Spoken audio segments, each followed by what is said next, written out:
Hello, welcome to the channel Why Stories. Enjoy watching. A woman in her 40s entered the house. She was dressed in a summer white dress, and white beads adorned her neck. "Why have you dressed up?" Patricia asked, placing a kettle on the stove. She was surprised by the unexpected arrival of an uninvited guest, and her stained apron clearly indicated it. "You won't believe it. Liberato invited me to go to the city for the first time in years," Miriam Gil replied with admiring eyes. "And you've dressed up like it's a wedding. Just look at you." Patricia Martinez couldn't stop commenting on her appearance. Miriam was angry at her friend, who made these sharp remarks. She threw her summer scarf on the bench nearby, walked into the kitchen, and sat on a chair, clearly expressing her displeasure. "My wedding has long passed, but your daughter will have to deal with it soon," Miriam tried to provoke Patricia emotionally. Patricia looked at her with anger in her sparkling eyes, but a hint of worry and even desperation could be seen in them. She sat across from her friend and sighed heavily. "Her groom is something.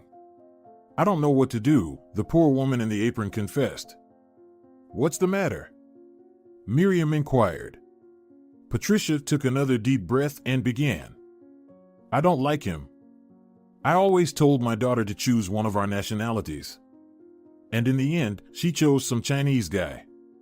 No offense to the Chinese people, I love them all dearly, but who will continue our family line, huh? She loves him, what can I do?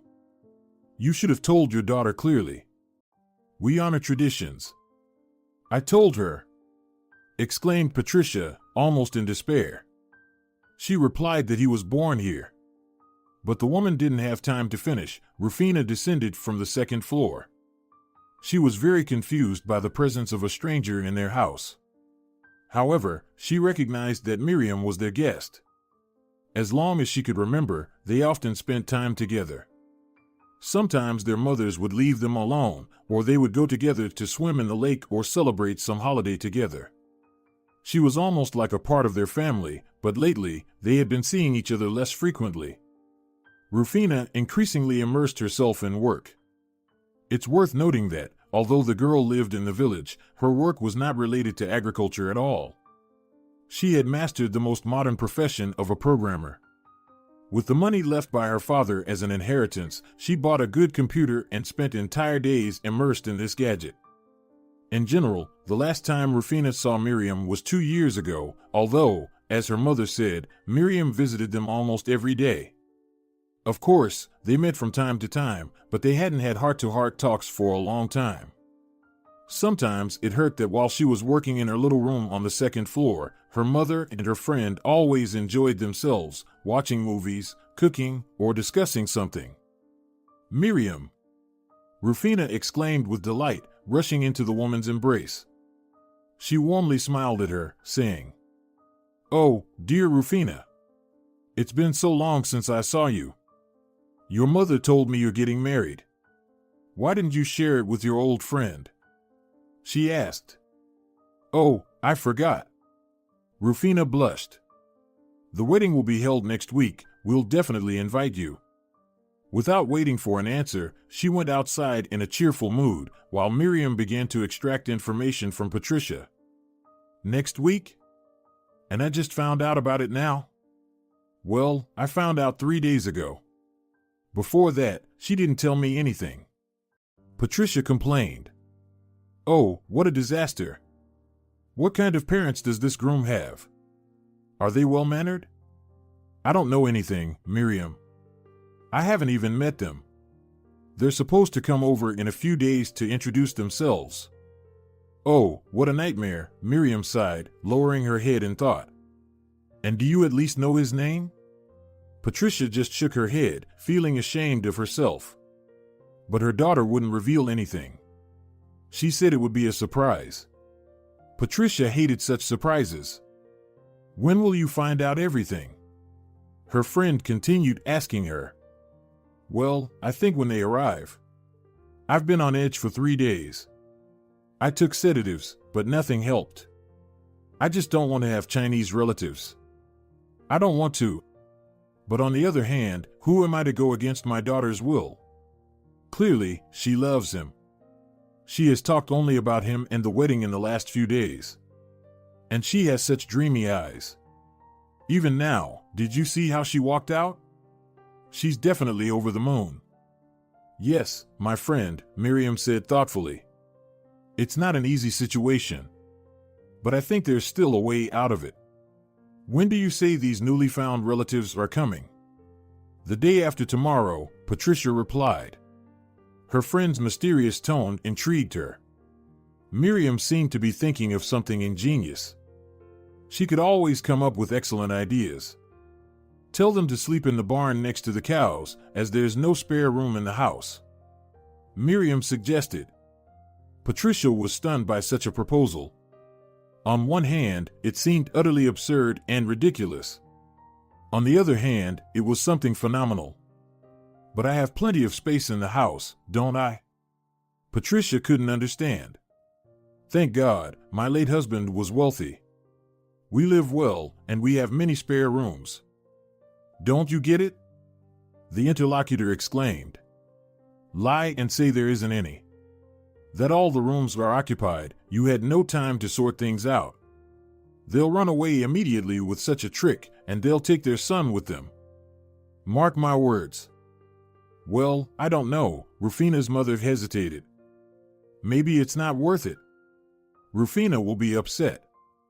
She won't understand anything. When you have a feast, just gradually pour them drinks so they don't go to sleep right away. The young ones will get drunk quickly and head out to have fun. We won't stay with them. After that, you can freely offer them the barn for the night, the guest chuckled. Rufina won't get it, and by the morning, the groom will be gone. Patricia sighed a couple of times, wanting to say something but stumbling. I don't know, Patricia continued to waver in doubt. It just doesn't feel right. After all, it's my daughter, and I'm depriving her of true love. I don't understand you. Is saving your family more important to you, or do you want to have new relatives? These Chinese people, mark my words, are cunning. You may die, and this son-in-law will take everything, leaving your Rufina with nothing. Patricia's inheritance was substantial by village standards, and she genuinely considered herself a prosperous woman. Her daughter, by city standards, was not going to suffer from poverty either. Most of it came from her husband, and she had saved some through her own efforts. Of course, she wasn't planning to die anytime soon, but she started worrying about her daughter's fate. Patricia didn't respond to Miriam, she just escorted her outside, pretending to be busy with many tasks. Alone with her thoughts, Patricia began to contemplate.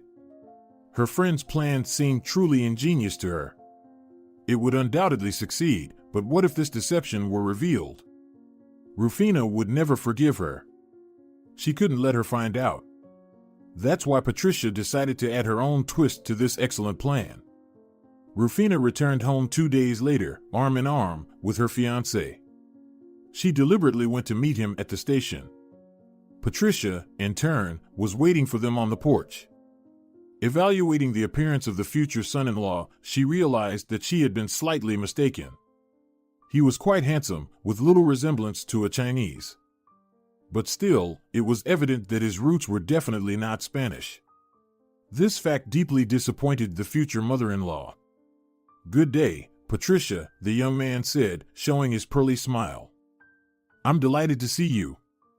My name is Vidal. Rufina has told me a lot about you. He introduced himself politely and extended his hand. Patricia shook his hand warmly in response. She invited them into the house, with Rufina entering first, followed by her future husband. The girl decided to give him a small tour of the house, while Patricia was waiting for the parents of this young man. However, 15 minutes passed, then 30, and no one came. Perplexed, she entered the house and approached Rufina to find out the circumstances of such behavior by the future relatives. Darling, where are our guests, actually? Rufina pulled away from Vidal and turned to her mother. Her face took on a slightly serious expression. They will arrive in the evening. You don't have to wait for them now, Mom, Rufina smiled.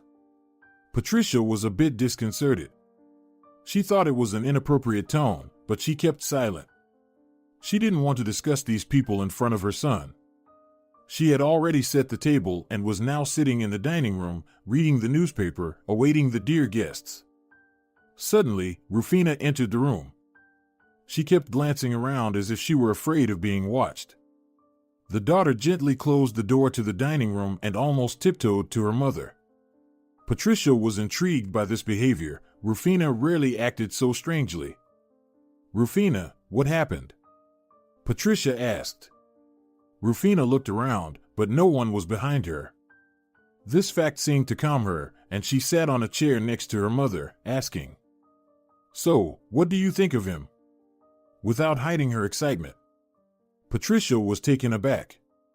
She did not expect that her opinion would be so valuable and important to her daughter. "Well, Patricia began. "Mom, faster. Vidal won't spend half an hour looking at the painting on the second floor." "Well, he's good." "Is that all? Is that all you can say?" Patricia was embarrassed by her daughter's insistence, but she had no desire to say everything that was on her mind, as she did to Miriam the day before. Rufina would never forgive her for that. She asked for an independent opinion, so she would get it. "He's quite well-mannered and polite." "I like your choice, my dear," Patricia said. It cannot be said that there was no truth in this, as Vidal did indeed make that impression. However, the old convictions did not disappear. Patricia, despite her reluctance to give her daughter away to him, still held the same opinion. "Cool. Thanks, Mom. Love you," exclaimed Rufina joyfully, kissing her mother on the cheek. Then she quickly ran away.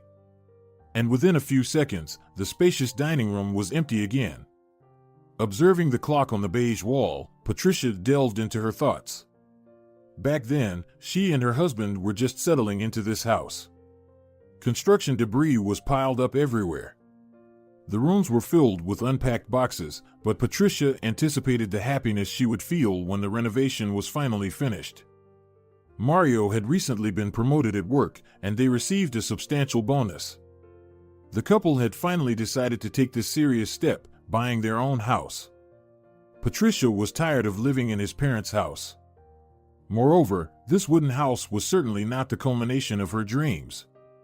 And now they could afford this brick, two-story house with a stove and even a built-in toilet. Well, it was certainly their dream house. "Wow, Patricia." Miriam also admired entering her friend's new home for the first time. "What a splendid house you've built. It's so bright and clean. It's for our future little daughter." Patricia smiled, caressing her growing belly. "And how did you know it would be a girl?" Her friend laughed. "At that time, ultrasounds weren't yet widely used. I just know, that's all." "We're choosing between Valeriana and Rufina," Patricia responded with a sly smile. "Mario really wants Rufina, he insists a lot. But we'll see as time goes on." Suddenly, Mario entered the house, carrying a large box in his hands. The women looked at him with surprise.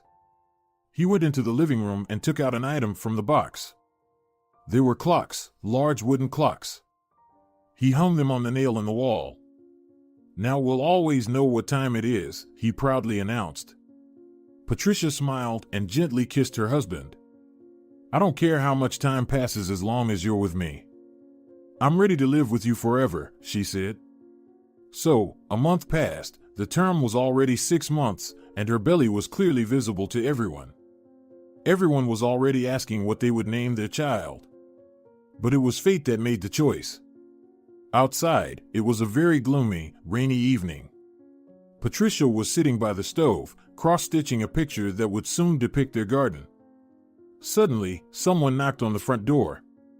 After it, lightning flashed and thunder rumbled. It was frightening and nerve-wracking. Patricia reluctantly got up from her chair and went to the door.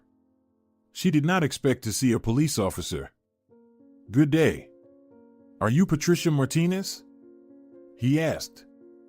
"Yes, it's me," the frightened woman replied. "May I come in? I need to tell you something, but I don't think I can do it outside." Quick-witted by nature, Patricia was always ready for trouble, so she stopped the man bursting into the house and asked, First, please show your license." The man started looking for it in his pocket with a very dissatisfied expression. Finally, he pulled out a small card. "Well, all right. Please come in," Patricia said. No, she wasn't afraid of the police. She loved and respected this profession very much.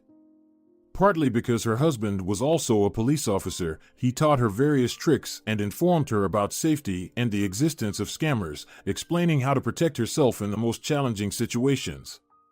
So, she had a general idea of how to stay safe. When she led the police officer into the living room, she examined him once again.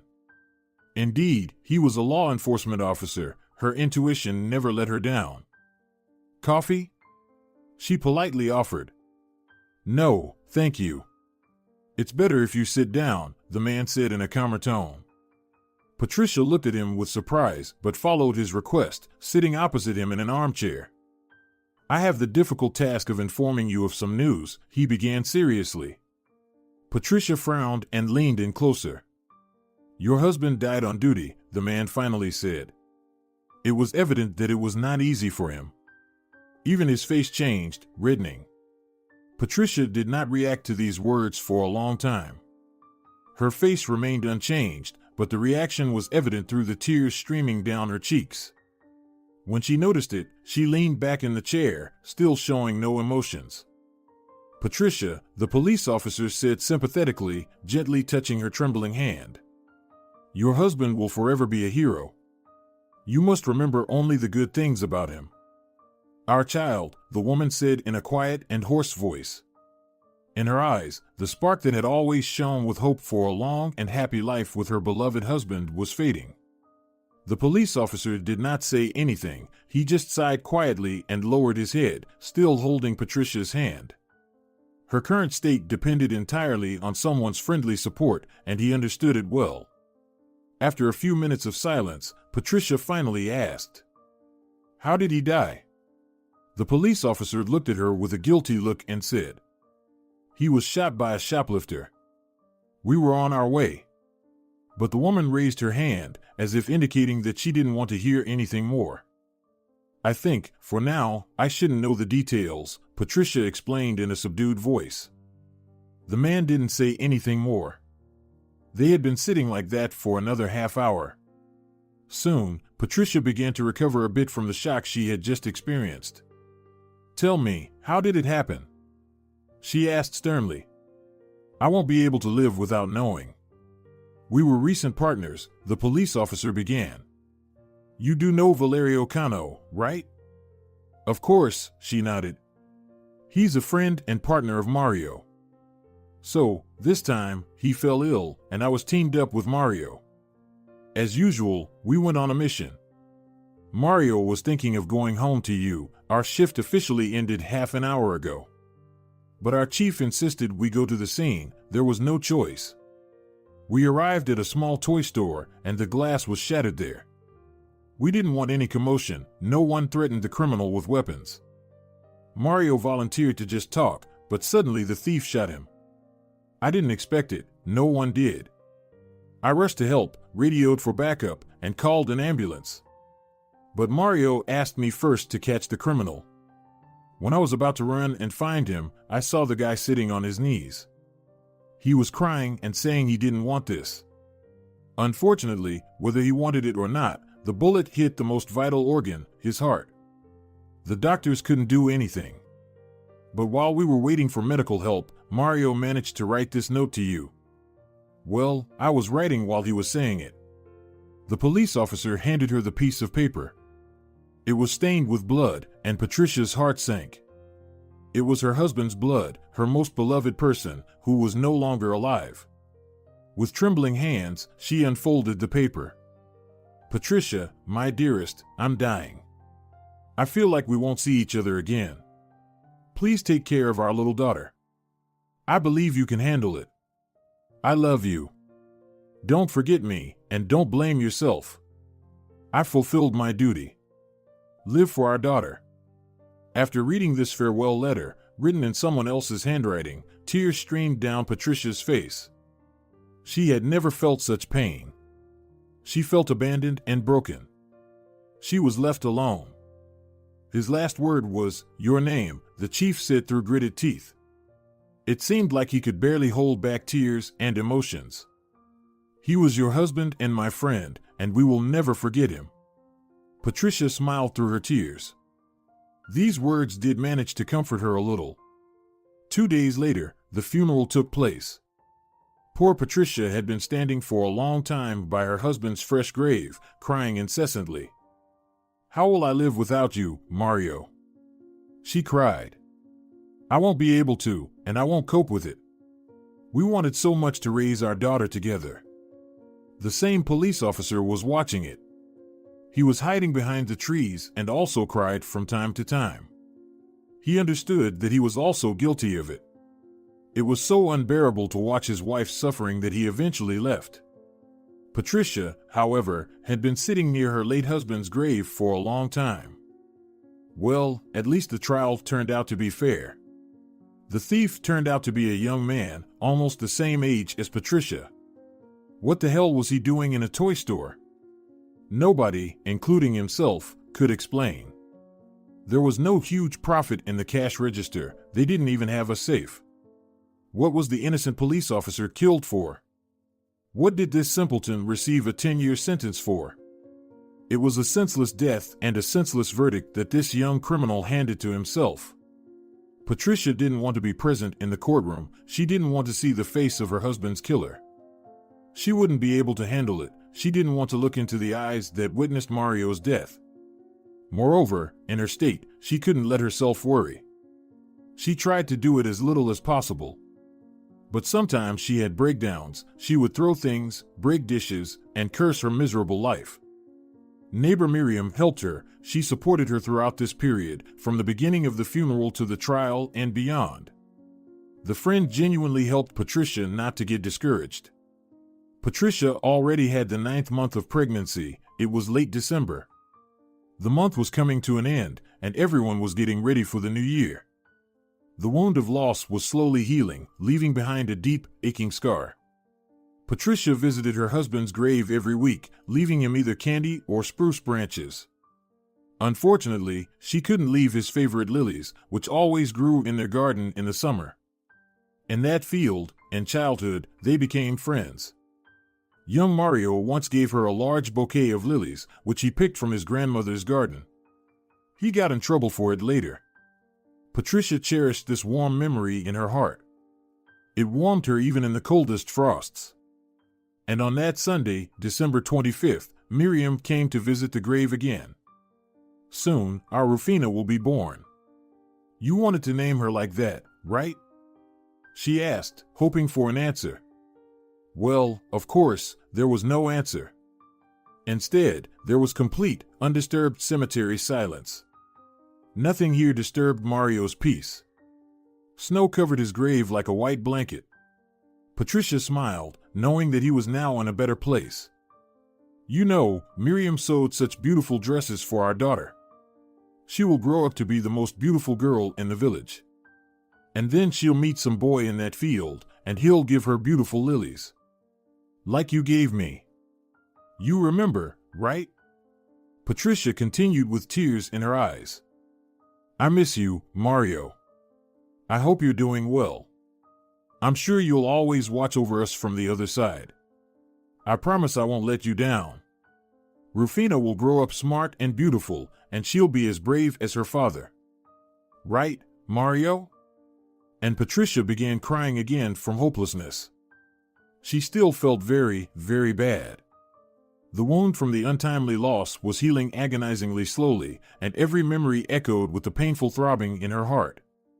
But she had to remain strong for their daughter. On that day, she had a beautiful dream in which Mario was alive. They were sitting together in that meadow. Patricia was sitting on the grass, enveloped in these white flowers, inhaling their scent and looking at the bright summer sun. Suddenly, out of nowhere, Mario appeared. He was dressed so beautifully. He was wearing a shirt that Patricia had once given him for his birthday. This bright white shirt with blue flowers harmoniously blended into the beautiful landscape. "Mario?" Patricia exclaimed, standing up. Patricia. The man smiled. I miss you so much, Patricia admitted, hugging him and crying. I miss you too, my love. How will Rufina live without you and without her father? Without your strong shoulder, without your courage and nobility? I'm afraid, Mario. I'm afraid I won't be able to raise her into a worthy person. Don't be afraid, my dear. And remember that I live in your heart and in our daughter's heart too. I'm always with you. Life may have separated us, but I'm here. I'm still here. Patricia wanted to lose herself in this dream forever, but her dreams were suddenly interrupted by Rufina's voice. The woman woke up and realized that an hour had passed. These hours seemed enchanted. It was like she had plunged into the past. But now it was time to go back to the present. Mom, are you here? Rufina asked mockingly, waving her hand in front of her mother's face. Patricia fully woke up. Her daughter was standing in front of her, and behind her was her fiancé, who seemed concerned about the future mother-in-law. Are you okay? Vidal asked with a concerned tone. Yes, sorry, Patricia politely replied. Are the guests already on their way? Yes, they will be here in an hour. Vidal and I will go meet them. We wanted to tell you this, Rufina said. Oh, yes, of course, go ahead. I'll prepare everything here. Rufina cast another strange look at her mother and still left, taking Vidal with her. Everything was fine with this guy, only one thing was missing. He didn't have any Spanish roots. Well, he didn't look like a Spaniard at all. As soon as they have children, people will immediately call them little Chinese. It hadn't been 15 minutes since the young couple left for the station. Miriam was already there. Patricia noticed her when she was seeing off the couple from the porch. Why are you snooping around here? Patricia grumbled, giving her friend a stern look. Well, I was wondering when my brilliant plan would come into action. And you took your time, Miriam replied with a hint of impatience. Who knew they would only arrive in the evening? Well, don't be so loud, it'll work for us. The young ones will settle down earlier, and you can put these poor souls in their little house. They entered the house together. Miriam looked around and made an admiring sigh. Look what you've done here. Wait, usually it's not beautiful here? Patricia grumbled again. Miriam was starting to annoy her. Why are you so nervous? I dreamt of Mario, Patricia admitted, lowering her head. Miriam even sat down on a chair in shock. After what he said, I feel like I'm making a mistake. Maybe I shouldn't deprive our daughter of love? Patricia looked into her friend's eyes, trying to find an answer. No, you're absolutely wrong. This way, you'll protect your daughter and find her a more suitable match, Miriam replied seriously. A match? Are we in the 17th century? Well, you've got me wrong. In general, you need to find her a worthy fiancé, not this useless layabout. Well, you don't even know him, Patricia said. She didn't like the tone Miriam was using with her. Do you know him? Why are you defending him at all? But Patricia didn't have a chance to answer that question. They had arrived. Patricia glared at her friend and pushed her towards the back door. Miriam was definitely not needed here now. So, Patricia was very nervous before meeting her future in-laws. Although deep down, she hoped they wouldn't be as bad as she feared. Her hands were shaking, but she took a deep breath and went to open the door. Hello. Finally, you've arrived. Patricia forced a smile. She was trying to show joy as best she could. Please, come in. Vidal's parents entered the house, and behind them came the happy young couple. Due to the twilight and excitement, Patricia couldn't see the faces of these newly arrived guests at all. Rufina immediately invited them to the dining room, and they carefully examined the interior, admiring how everything was arranged here, clean and cozy. How glad I am to see you. Well, let's get acquainted. My name is Patricia Martinez. You can just call me Patricia. The woman introduced herself, smiling broadly. I'm Aniceto, and this is my wife, Azucena. We thank you for such hospitality. Now Patricia could get a better look at these two. As her daughter said, their family belonged to a very small ethnicity.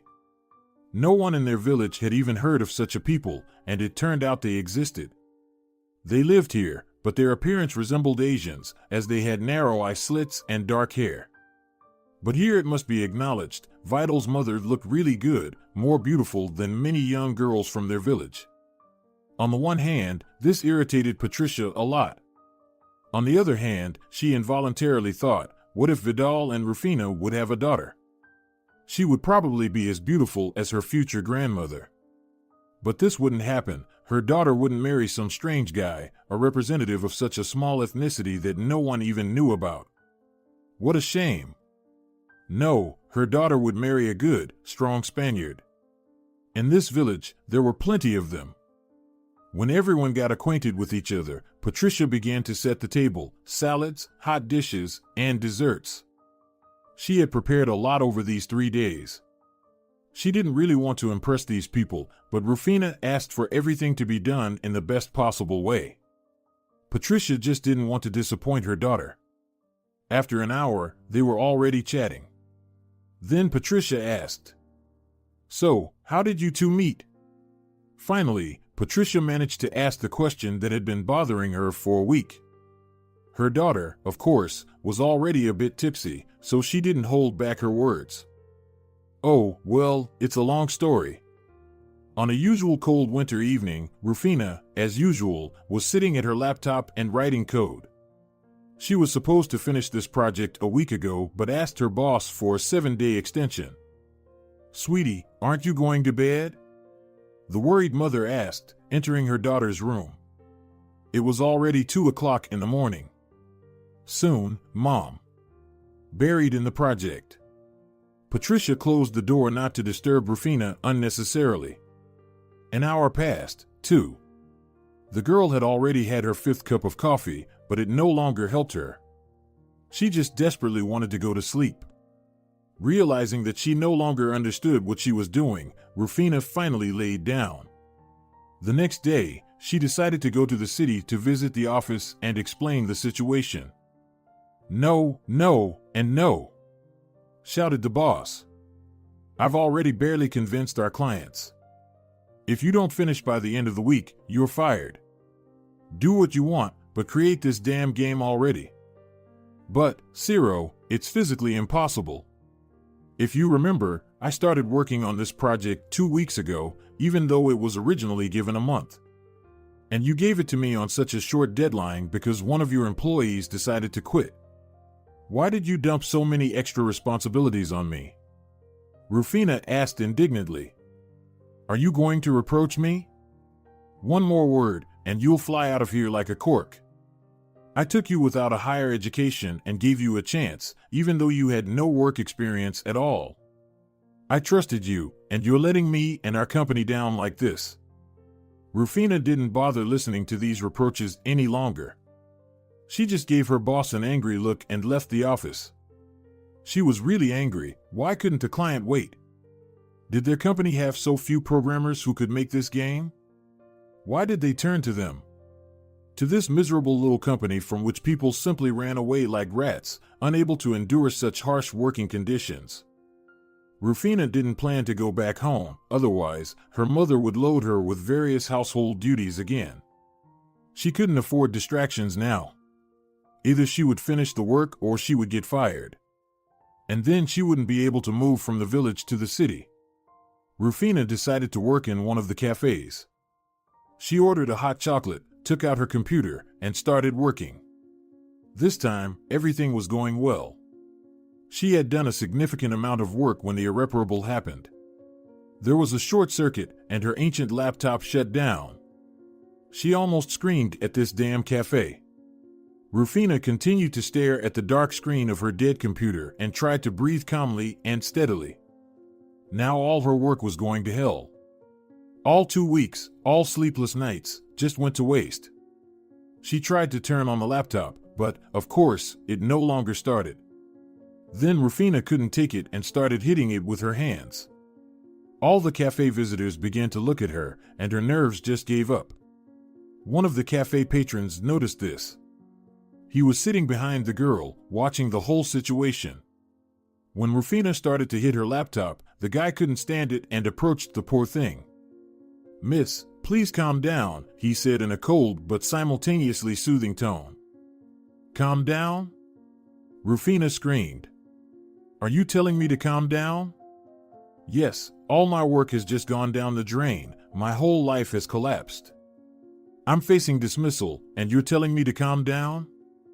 "Yes, please," answered the stranger. "I saw everything. Your laptop just short-circuited." "It's not dead yet, unless you want to finish it off," he said with a slight smile. The girl relaxed a bit from his words. She started hoping for a better outcome. She gave the guy her seat, and he began to press something on the computer keys. After a few seconds, the laptop started as if by magic. "Oh my God!" exclaimed Rufina in admiration. "How did you do that?" "Skillful hands and no trickery," the guy replied with a smile. Rufina sat back down and opened the program, praying that nothing would crash. And, miraculously, all her work was saved. "Thank you. Thank you. Thank you so much," she repeated, losing her head this time from joy. "I don't know how to thank you." "Well, you can go for a walk with me," the stranger suggested shyly. Rufina looked at him in confusion. She expected anything, but certainly not this. However, this guy turned out to be so charming. In general, one walk doesn't mean anything.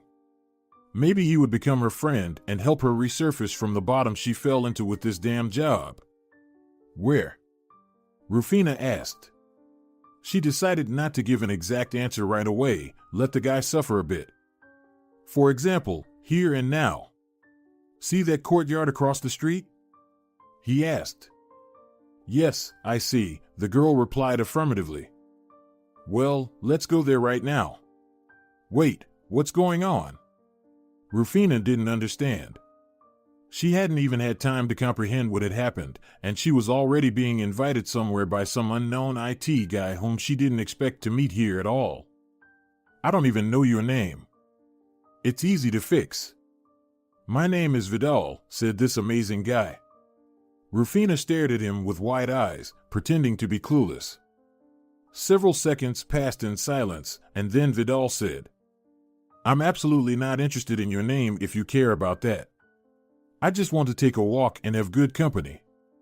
And I'm not asking for more." Rufina didn't say another word. She simply put her laptop in her backpack, put on her jacket, and left the cafe. Vidal followed her. "It's chilly today, don't you think?" Putting on gloves and squinting at the sun. "I don't think talking about the weather will lead us anywhere," Rufina smiled. They headed towards the courtyard Vidal had pointed to 5 minutes ago. "Anything is possible, you know. We've known each other for 5 minutes, and I've already figured out that you're a weak person." "Weak?" Rufina was offended by such a description. "Yes, you're weak. Instead of thinking rationally and finding a solution to the problem, you started to get angry. And now you're giving up too, saying that talking about the weather is pointless. You don't know what you're talking about, and for me, everything is very logical. You don't even know what I've been through in the last few weeks. Well, I think from your reaction, your psyche is very unstable. So if you work for the company, the boss scolds you a lot for your mistakes. Am I right?" Rufina thought. She wanted to object, but all the words Vidal spoke turned out to be true. "You're a psychic." The girl admitted defeat. "No, I just know how to draw conclusions," replied the guy arrogantly. "You're such a snob," Rufina couldn't stand it. "Are you the coolest guy in this city? Let me guess. You have your own business, a car, a house, or a yacht. Why do you assume that?" You answered too arrogantly, Rufina noticed, not hiding her irritation. They finally reached the park. The wind was blowing from side to side, howling like a dog that had lost its owner. And Rufina thought to herself that this cold northern wind would carry her away any moment now. How much she wished to get rid of all the problems. "I'm not a snob," Vidal explained more calmly. "I'm sorry if it seemed that way. Silence fell. Only the cries and laughter of children playing on the square disturbed this winter idyll. Suddenly, the guy asked, "What were you writing on your laptop that, when it turned off, you almost killed yourself?" Rufina blushed a little at such a question. Did she really make such an impression on people? Now they would definitely consider her crazy. But, for the most part, she didn't care. She got angry, and that's normal when things are going downhill. "It's a project I've been working on for 2 weeks. My boss ordered me to finish it by the end of this week," Rufina explained. "But it seems I'm facing dismissal." "Why?" "I can't handle such a huge amount of work. Let's start with the fact that this heavy burden was literally dumped on me. Because one of our employees suddenly quit. Well, and the boss decided to give me such a punishment. I don't know what else to call it. In a word, he hates me." "Yes, you have a tough job," Vidal could only say. During the conversation, he hadn't looked at the girl once. Was she really that ugly? Or was he not interested in her appearance? Then why was he here? Why was he so interested in her work? And what do you do for a living? Rufina tried to liven up this dull dialogue. She tried to keep up with the guy, but it was difficult due to the difference in height. He was almost twice as tall as her. "I'm also a kind of programmer, or, rather, I used to be. Now I have my own company. We make games and collaborate with various platforms. In general, I can't complain about life." "You're lucky," Rufina said, trying to hint that he was bragging too much. "I don't think so," Vidal replied seriously. "I achieved all this through hard work. If you think my parents provided for me, you're wrong. My parents are just ordinary people from a distant northern village. They just gave me a laptop for Christmas once, and I got into this field. Well, as you can see, now I'm thriving here." Rufina realized that she shouldn't have said the word lucky. It's a very offensive word if used in the wrong context. After all, people often achieve everything on their own. No money or success falls from the sky for them. One just has to pull themselves together and go towards their goal. People like that always motivated Rufina. They had a special energy, a strength of spirit, something inspiring, even though she never noticed any interest in their eyes. Maybe she just looked into the wrong eyes. "I can help you with your project," the stranger suddenly offered. "Excuse me?" Rufina was almost stunned by such a question.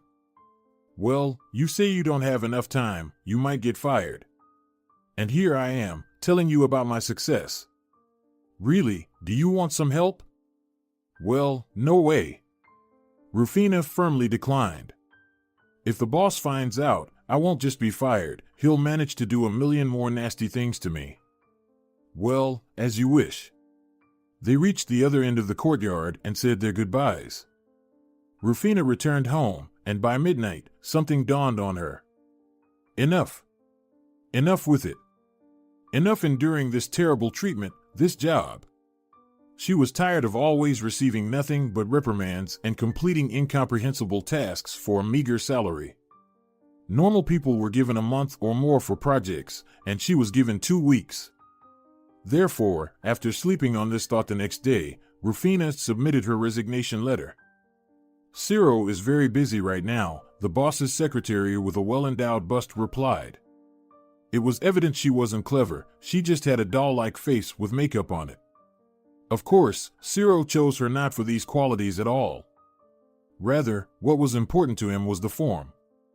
What difference did it make who brought him coffee to the office? Even if it was a candidate in the sciences, it wouldn't matter that much. Therefore, the boss settled for this more pleasing option. "I really need to see him." "I think he'll give me a minute," Rufina explained with a smile and walked into the office, ignoring the angry look from the secretary. Rufina knocked on the double door of the anteroom. Ciro was indeed talking to someone. Another man was in the office, they were arguing about something. Rufina decided there was no point in eavesdropping. She almost burst into the office since her knocks were ignored. "Rufina, what are you doing here?" The boss snapped. He was standing behind his desk, and there was another man sitting across from him. Rufina couldn't see his face because he was facing away. And he didn't even turn around to find out who came in and disrupted their meeting. Now, this could really be called ignoring the situation. Rufina looked at the boss again. He had an annoyed expression and was in a terrible mood. Maybe he'd be pleased with the news that she no longer worked there? She took a deep breath to prepare for the battle and confidently approached the desk. She almost threw her resignation letter in front of him and was watching Ciro's reaction. "What's this?" he asked in confusion. Shock, mixed with incomprehension, froze on his face. "I want to quit," Rufina declared proudly. "Rufina, let's save it for later," the boss tried to calm her down, pointing to the client. "Can't you see I have a client here?" Rufina glanced at the client, and her mouth dropped open in astonishment.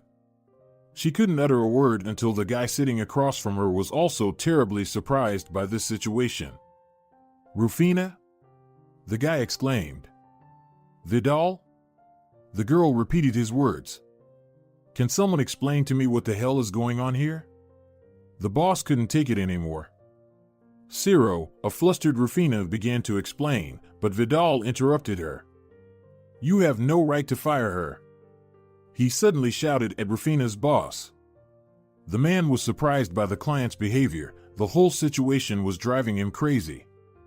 "Me? Who's firing her?" Ciro protested. "Have you even seen what happened? She submitted her resignation herself. Because she knew you'd fire her if she didn't finish a project. The one you forced her to complete alone in 2 weeks. Vidal, this is your order," the boss blurted out. The room fell silent instantly. Only the clock reminded them that time was passing. "Wait, I don't understand anything," Vidal finally said in complete confusion. "I don't understand either," Ciro continued to protest. "Hold on," Rufina shouted over the men. "I'll explain everything." Ciro. Then she realized that her boss already knew her conversation partner's name. "We accidentally met him yesterday in a cafe, and I couldn't even think he was our client." "Then what does your resignation have to do with it?" the boss asked. "I realized that I couldn't handle the responsibilities. I just don't have enough time. I dedicate all my free time to work, you see? I can't even spare a minute just to live." "What nonsense are you talking about?" the boss exclaimed. "I'm sorry," Rufina blushed and lowered her eyes. "In short, I've decided to quit. I think you can find an employee better than me." "How much more time do you need to finish?" Vidal suddenly asked with a serious expression. "A week, for sure. Then I extend my deadline, just don't quit." "But, Vidal, the documents clearly state," Ciro was about to object, but the client interrupted him with a gesture. "My lawyers will fix this inaccuracy. I repeat, I'm extending the deadline," the guy explained calmly. Rufina looked at him as if he were her savior, appearing out of nowhere. She threw a random glance in the mirror and saw her face there, beaming with a wide smile. She immediately told herself to suppress this extra emotion. It was definitely inappropriate right now. "Why did you do that?" Rufina asked when they left the office. "I know what it's like to look for a new job. I've been through it many times, and believe me, it's insanely difficult," Ciro explained. Rufina almost ran to keep up with his wide stride. "How can I thank you?" "You can go on a date with me," the guy said, then fell silent. His eyes seemed to widen. "Oh, sorry. I said something stupid. I must be tired." Rufina smiled. Now Vidal didn't look as insensitive as she saw him yesterday or in the office.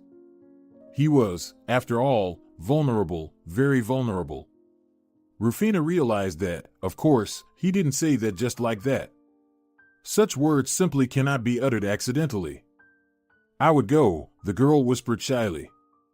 Vidal suddenly stopped, and Rufina did the same.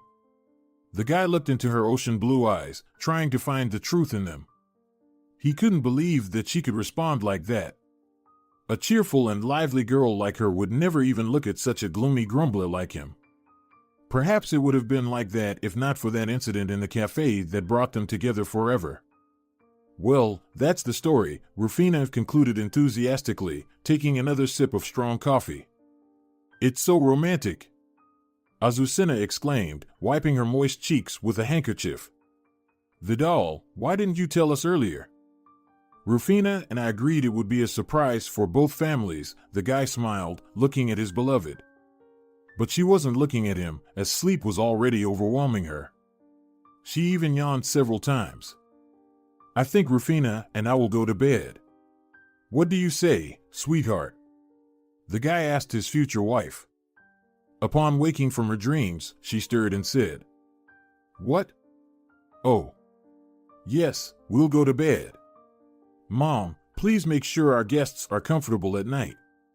Of course, dear. Don't doubt me, Patricia said with a smile, already planning her course of action in her head. For now, everything was going as planned. Patricia spent about an hour chatting with her new acquaintances. They shared a bit about their lives. Oh, but your Rufina is just a wonderful girl. I met you, and now I see where she got it from. Azucena admired repeatedly. Patricia felt embarrassed. According to the rules of politeness, she had to reply. Your son is also just amazing. They look so good together. They continued exchanging pleasantries for a while, and finally, it was time for a genuinely interesting conversation, the topic of which was where they would have to spend the night. I'm embarrassed to say this, Patricia said, looking down. We have only one guest room, but it's all cluttered. If my daughter had told me about your arrival a little earlier, I would have cleared it, of course. I'm very sorry that it turned out this way. It's okay, Azucena replied with understanding. We just need a place to sleep anywhere. At this point, Patricia almost celebrated her victory. She had a smirk on her face, signaling triumph. These people had chosen their fate, all Patricia had to do was offer. And, of course, the woman didn't miss this chance. You know, I have an idea, Patricia exclaimed. I have a great warm barn in the backyard. The animals won't bother you, and there's soft hay there. Patricia expected some lively reaction or even protest, but their faces remained calm. This surprised Patricia. She thought the guests were shocked by what they heard and that they were too drunk. How do you like my idea? Patricia asked quietly and uncertainly when the silence began to get on her nerves. We agree, Aniceto exclaimed with enthusiasm. Patricia smiled at him, although she didn't quite understand why he was so happy. But she wasn't too worried about it anymore, as they wouldn't be here tomorrow. The barn was quite close to the house, but it still took about 2 minutes to get there. When Patricia opened the doors, they immediately felt the heavy smell of cows. The building was quite large, accommodating 2 cows, a chicken with roosters, and even a horse that Mario had once won in cards. He was incredibly lucky that day. Patricia initially wanted to sell the horse, but her husband didn't want to part with the creature, and the decision was made to keep the horse. Rufina used to ride the horse occasionally as she grew up, but with each passing year, she became more engrossed in work and soon forgot about her faithful friend. The horse was only occasionally taken out for a walk. Patricia was angry that she had to feed and take care of it, although it brought no benefit. But this animal held the memory of Mario. And, of course, neither Patricia nor Rufina would ever sell it. The smell of animals didn't bother the guests at all. They walked as if nothing had happened. This greatly irritated Patricia. Couldn't they see or smell clearly? Well, Patricia uttered, not knowing what to say in such situations, today you can sleep here. Thank you, hostess, Azucena suddenly exclaimed and hugged Patricia tightly, smiling. Patricia was standing with rounded eyes. She didn't understand why these people had such a strange reaction. But instead of prying into the motives of the slightly intoxicated guests, she simply wished them a good night and went home. That night, she couldn't sleep. It felt like she had just made a terrible mistake. She worried about how her daughter would take it. What if she finds out everything? No, that cannot be allowed. Such thoughts haunted Patricia the entire remaining night. Of course, by morning, she was a wreck. When she woke up, she smelled the freshly brewed coffee. This seemed like an alarming sign from the beginning. Rufina wouldn't make coffee if they had quarreled with Vidal. Patricia got out of bed, quickly put on her robe, and ran downstairs to find out what had already happened. She was mentally prepared for a scandal and hoped that everything would pass quickly and as painlessly as possible. She walked through the corridor straight to the kitchen. There, her daughter and future son-in-law were already standing. "Mom!" Rufina exclaimed joyfully. "Finally, you're awake. Why so late? Breakfast has been on the table for a long time." Patricia didn't understand anything. Why was her daughter in such high spirits? She expected that curses and fists would rain down on her, and Rufina would throw herself at her in hysteria. But everything was too calm.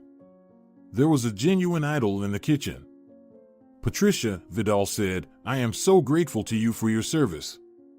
Patricia didn't understand anything at all, so she couldn't give a coherent answer. "What are you talking about?"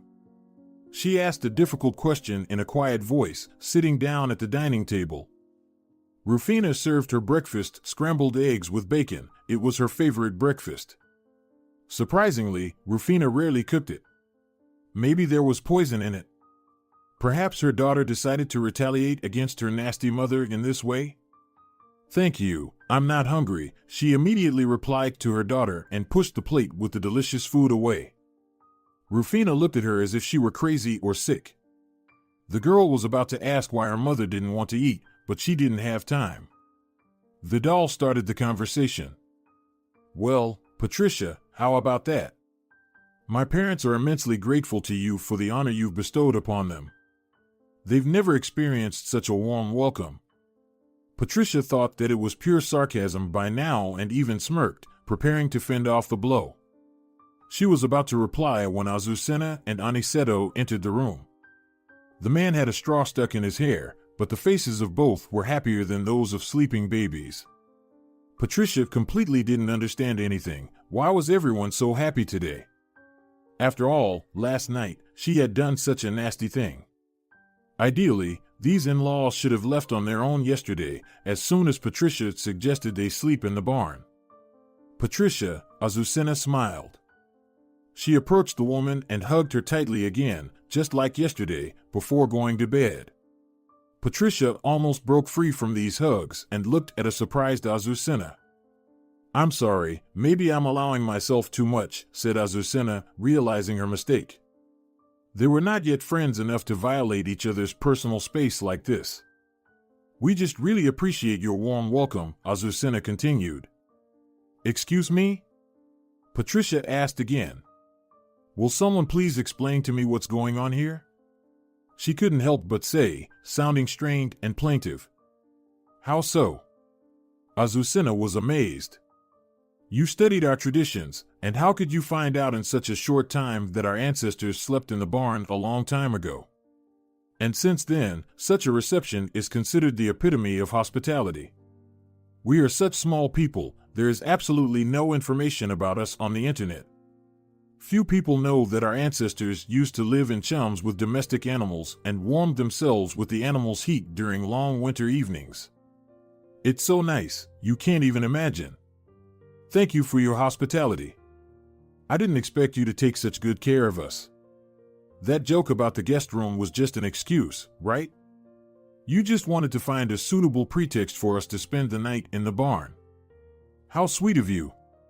Azucena, overwhelmed with emotions, hugged her future relative again. Patricia was simply shocked by the information she had just received. She didn't expect that hosting guests in the barn was something honorable. It seemed that now she had only worsened the situation. From now on, Vidal's parents will always thank her for this deed, although everything was supposed to happen completely the other way around. Patricia said, "I'm very glad you liked it. I wanted to make such a small surprise," she lied. "It's nice that you liked it." An awkward silence ensued, only interrupted by the flow of water from the tap. Rufina was washing the dishes and observing the whole situation. Now she was terribly proud of her mother. Patricia, knowing almost nothing, found information about traditions somewhere. She wasn't just a mom, she was a real hero. One could say that the acquaintance between the two families had gone successfully. Rufina said that you can take a nice walk around here, we'll take our son. We'll leave you, so to speak, alone, Azucena said with a hint. Feel free to discuss us. What are you saying? Patricia feigned indignation, and both women laughed. But somehow, Azucena was right, Patricia really wanted to discuss them. So, as soon as the family went out the door, Patricia rushed to the kitchen with her daughter. Mom, I'm so glad you accepted my choice. Rufina said, smiling. I thought you would disapprove. You always told me it's better to choose a partner of our own kind, and here I found someone from a completely different tribe, so to speak, she laughed. Patricia only gave her a strained smile for a moment. The woman couldn't believe that her entire plan had failed. Now her daughter would definitely marry that Chinese guy. She wanted to cry, but she couldn't show these weaknesses to her daughter. She had just praised her mother so much and rejoiced so much. I'm happy for you, my dear, Patricia said with a sigh. His parents are very nice people, and he's a well-mannered and polite young man. Why do you sound so disappointed? Sorry, didn't sleep well tonight. Maybe I shouldn't have drunk so much wine yesterday. Rufina just smiled, and their conversation ended there. Soon, Rufina went to her room to finish some urgent work, and Patricia went out onto the porch to get some fresh air. Birds were singing outside, children were passing by, life went on. Suddenly, Patricia noticed an unfamiliar figure not far away. She was getting closer. So, did you get rid of them? Miriam asked, smirking. Yes, what's the use? Nothing worked, your plan didn't work. It turns out that in their homeland, it is considered the highest sign of hospitality, Patricia replied, lowering her head. Miriam laughed. Yeah, I know. How? Patricia wondered. Well, they went for a walk in our little village, and I was just in the garden. I see strangers coming. I immediately understood that they were your in-laws. Do you know what they did there? What? Patricia got worried. Come on, calm down. Nothing terrible for them, for sure. They just told everyone around them about your feat and the nobility of your act. Oh, and by the way, they invited almost every person in the village to the wedding as well. What? Shouted Patricia's mother in amazement. She certainly did not expect such a turn of events. Oh, don't worry. Nobody cares about your wedding. At most, 5 people will come. But it's good to have more people around. Patricia sat on the bench and almost cried. Hey, what's wrong with you? Miriam asked, sitting down next to her. I don't want this damn wedding. Who knew they had such stupid traditions? The poor woman cried. Hey, you just... Suddenly, they saw them. The doll and his parents finally returned home after their walk. It was clear from their faces that everything went very well. Patricia noticed that they were carrying something black in their hands. They approached the porch and stopped. They were staring at Patricia, as if inviting her to come closer. Patricia looked back at the surprised Miriam and approached her future relatives. For your kindness, we want to give you this present, Azucena said and handed the woman the dark brown furs of some animal. The sable furs, the woman explained. They are the rarest, and you can make an excellent winter coat from them. Patricia was shocked by such a gift. She had never been given furs or anything like that before. Sometimes she even felt nauseous when she saw fur that had recently been on a living being. But suppressing her reflex, she politely thanked them and offered them lunch. The next day, Vital's parents left, and only the groom stayed in the house. And the wedding was just around the corner, less than a week away.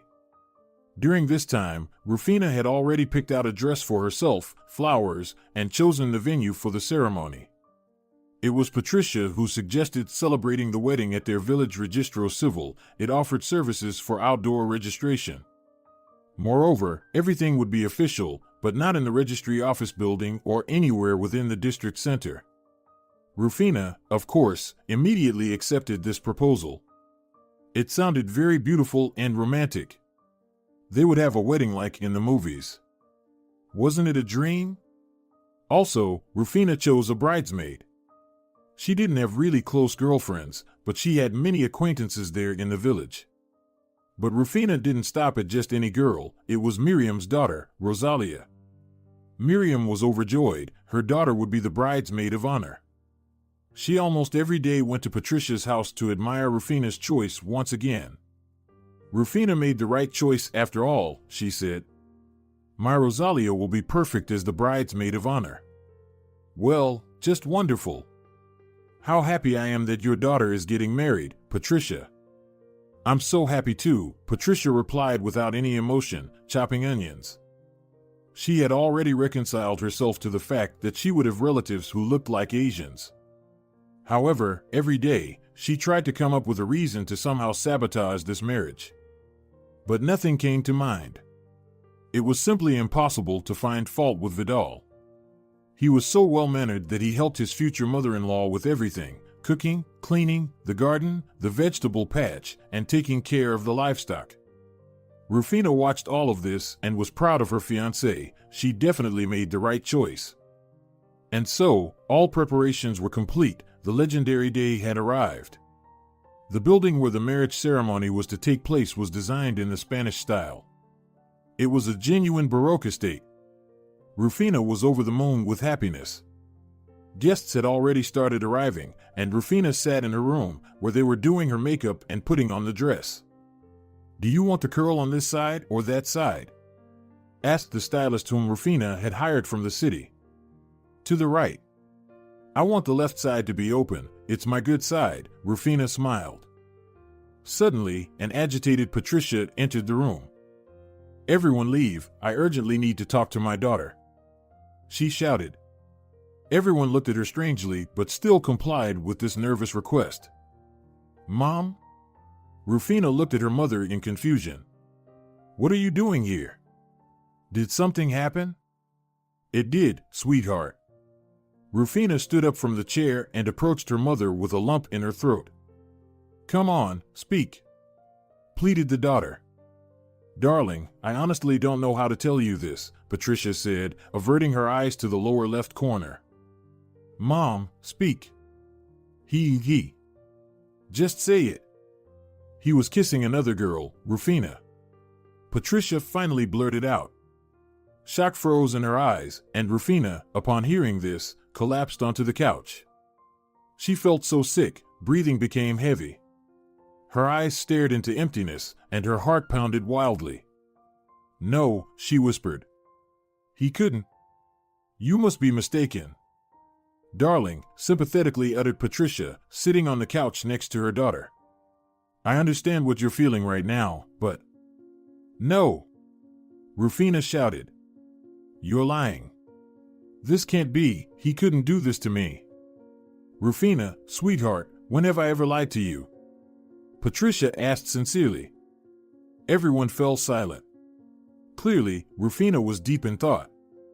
Her mother had indeed never lied to her. What would be the point of doing so on her happiest day? No, her mother wouldn't act this way. After realizing this, tears streamed from Rufina's eyes, and a real hysteria began. Patricia hugged her, trying to provide support, but then something unexpected happened. Rufina jumped off the couch and started tearing her pristine white wedding dress. Fabric scattered around the room as she ripped it to shreds, growling like a wild beast. After that, Rufina began to smash everything within her reach.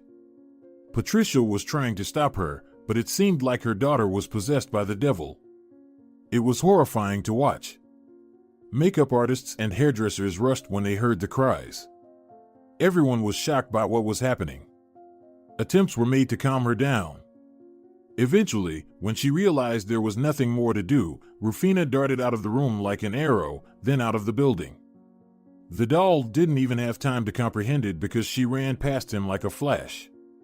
Guests turned around, chaos ensued. Before this, Vidal was talking to his father, and now he was completely bewildered. He was trying to get an answer from those who ran out of the dressing room, but they just shrugged. She had a hysterical fit. She destroyed everything around her, tore her dress, and ran away, explained the hairstylist, panting. Vidal exchanged glances with his father. His father was smiling, but it was an eerie smile that sent shivers down the spine. Vidal didn't say anything, he just ran after his distraught bride. In the hall, there was turmoil. Some guests were discussing what was happening, and only Patricia was standing aside with eyes rounded in shock.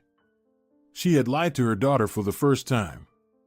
She didn't expect that this news would provoke such a violent reaction. It was unexpectedly terrible. Of course, Vidal hadn't betrayed Rufina and hadn't kissed anyone else, but Patricia couldn't calm down. Now she was trying to find any way out. This wedding must not happen. "Dear guests," announced Aniceto, stepping onto the stage. "The bride just had pre-wedding hysteria. It happens to everyone. But I want to reassure you. According to our centuries-old traditions, the groom must catch the bride before the wedding as if she were prey, and as you can see, our traditions are being faithfully followed. Everything is going according to plan." The guests applauded. It's worth noting that among the guests, an equal number were from the groom's and bride's sides.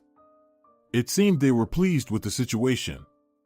While Patricia was standing by a wooden post, Miriam approached her, holding a glass of champagne.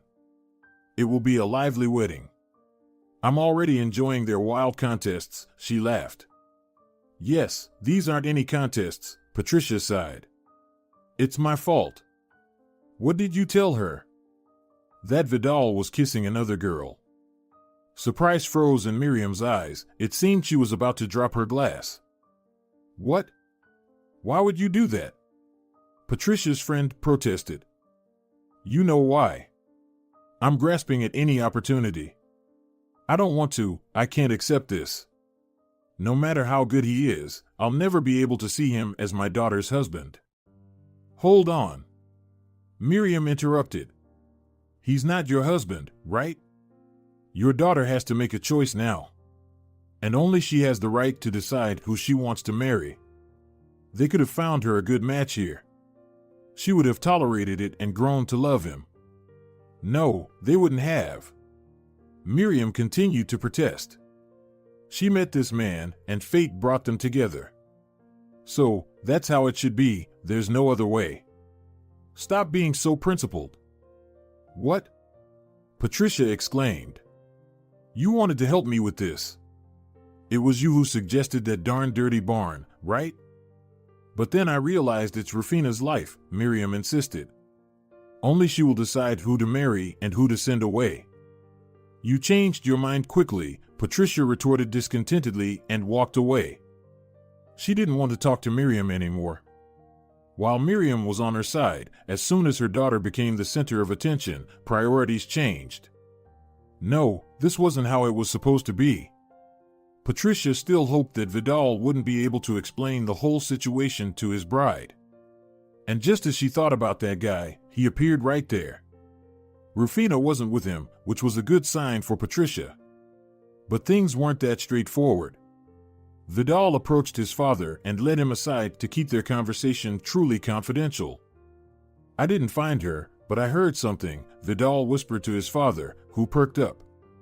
"When I left the registry office, I looked around and saw two hairstylists.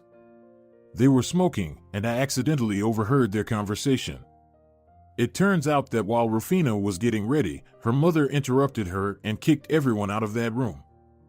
But one hairstylist overheard it by the door.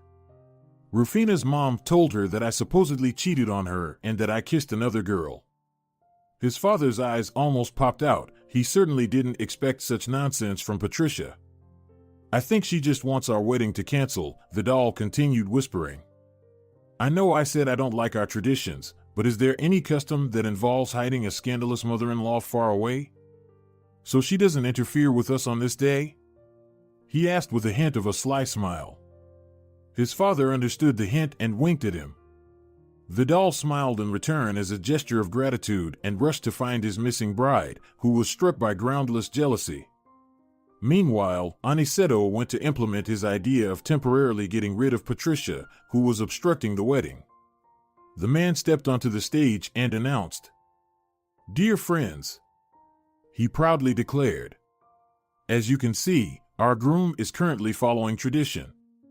Well, to keep us from getting bored, I suggest having a bit of fun." Everyone supported him with silence, and Aniceto continued, "So, I propose that each of you tell some interesting stories about what happened to our young couple. Surely you have something in mind?" Laughter echoed in the hall. Of course, many new embarrassing stories, as there were Vital's friends, relatives, and also people from Rufina's side who were ready to share interesting stories. But for some reason, no one wanted to answer such an interesting question. Then Aniceto said, "Let's start with you," he said, pointing to Patricia, who was sitting at the end of the hall. All the guests turned to her, and she blushed. "Well, then," the woman pondered, "I have such a story." They handed her a microphone, and she began her story. It was a long time ago. Rufina was studying in high school and wanted to enroll in the theater university. At that time, I had acquaintances who were teachers at universities, precisely in that field. So, I called one of them. He suggested having a conversation with the girl to immediately find out if she had the aptitude for this activity or not. Rufina was terribly nervous before his arrival, memorized 5 poems, and did makeup. In general, she did everything she could so that he would choose her. Finally, Pedro Iglesias managed to visit us. My daughter and I set the table and seated him. We engaged in a wonderful conversation. The teacher noted that she had a very good speech and a rich vocabulary. In general, there were high hopes that she would be accepted into that acting school. And then, at one point, Rufina decided to bring a cake of her own making and coffee. She left us in the dining room and headed to the kitchen. She poured coffee into cups, arranged everything on a tray, and placed the cake in the center, a delicious one with cream. She carried the tray into the dining room with all its contents, and suddenly, right under her feet, a banana peel appeared. God knows why it was there. In general, that tray overturned right onto Pedro. The hot coffee scalded his pants, and the cake hit him right in the face. Can you believe it? All the guests burst into laughter. The end of this story is obvious, Patricia continued with a smile. Pedro was so furious that he rushed out of our house like a bullet. Rufina didn't leave her bed for 3 days, and she cried. She said it was her most shameful story in life, and I vowed not to tell anyone about it. But today is a special day. Everyone applauded. Patricia was amazed that she could entertain people. Although, in principle, it wasn't difficult, many were already in a cheerful mood. Well, Aniceto began to sum up, I don't think anyone has a funnier story. Personally, I don't have one about my son, for sure. He never did anything very funny or embarrassing in front of me. I think all of this happened in the circle of his friends. And so, let's acknowledge that Patricia has the best story about young Rufina. The guests applauded again. And of course, Aniceto continued, there must be prizes in every contest. We, of course, have them too. He gestured to Azucena, and she pulled out a white fawn from somewhere. Yes, indeed, this thing looked like a white fawn. She handed it to Patricia, and Aniceto explained. This is a carved ibex tusk with our traditional drink. Drink it carefully. He laughed. But since you have such an amazing story, we are ready to give you our drink in a regular bottle. It's really delicious, try it. Out of politeness, Patricia took a sip of this rare drink. Indeed, it was very sweet, with a hint of alcohol, but not much. It rather resembled something tasty, like cranberry tincture. But Patricia was wrong. 15 minutes later, her head was spinning, and after 30 minutes, the woman fell asleep. She sat in a sleeping state in the back rows, and no one paid attention to her. Everyone was already a little tipsy, and the brides were still nowhere to be seen. Could it be that the wedding wouldn't take place after all? Somewhere a kilometer away, the doll was looking for his runaway bride. And where could she disappear to? But finally, he saw her. Rufina was sitting on a bench. Her white silhouette from a distance looked more like a ghost. Vidal approached her carefully and sat down gently, not to startle her. Pitiful sobs could be heard, and Rufina hid her face in her hands. Rufina, her boyfriend, called softly. I know you don't want to hear me right now, but I want you to know. Your mother lied to you. I haven't kissed anyone. I haven't cheated on you. The sobs stopped. Rufina turned her head, her eyes crystalline from tears. Mascara ran, and all the makeup was ruined. How dare you speak ill of my mother? The bride exclaimed. She has never lied to me. And I have?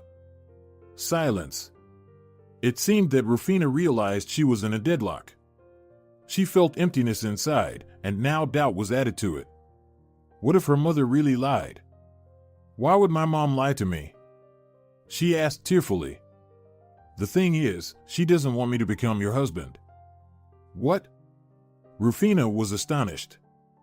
Now her eyes were filled more with shock and curiosity.